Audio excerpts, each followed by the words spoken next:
शुभ सकाळ. जय जय रामकृष्ण हरी. 365 दिवसांच्या प्रवचन मालिकेतील आजचा दिवस 114. संतांचे होणे म्हणजे त्यांच्या आज्ञेत राहणे. मी जिवंत राहावे हे जितके जरूर आहे तितकेच परमात्म्याची ओळख करून घेणे जरूर आहे. जगात नावे ठेवीत नाहीत असं कुणीच नाही. परमार्थाला वाहून घेतले तर प्रपंच नीट करीत नाही म्हणून नावे ठेवतात. तिकडे लक्ष देऊ नये. मनाच्या विषादाला कारण एकच असावे की मी अजून भगवंताचा झालो नाही. जो भगवंताच्या इच्छेने वागतो त्याचे चांगले होते. भगवंत ठेवील त्यात समाधान मानून राहावे. भगवंताचे रूप आनंदमय आहे आणि सृष्टीचा क्रमच असा आहे की तो माणसाला आनंदापर्यंत पोहोचवित असतो.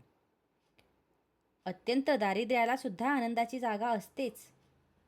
आनंदाशिवाय मनुष्य जगणे सुद्धा मुळीच शक्य नाही.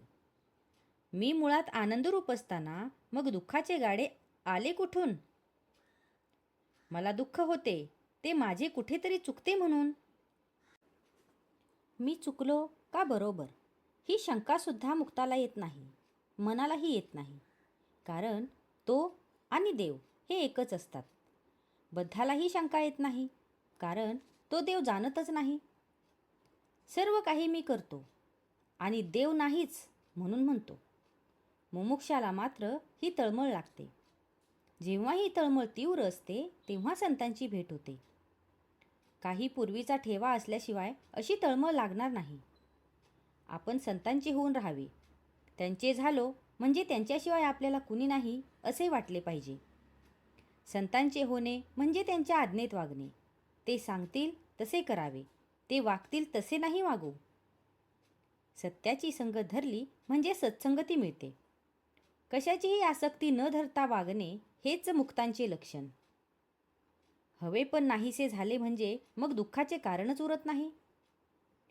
जिथे तुम्ही राहता तिथे सद्गुरू आहेतच असे तुम्हाला वाटते आणि समाधान होते. हीच खरी त्यांची कृपा. श्रद्धेने जे काम होते ते तपश्चर्याने होत नाही. आपल्या गुरूंनी सांगितल्याप्रमाणे वागणे हाच आपला परमार्थ समजा. गुरु म्हणजे साक्षात परमात्मा. त्याची आज्ञा पाळणे हीच आपली तपश्चर्या.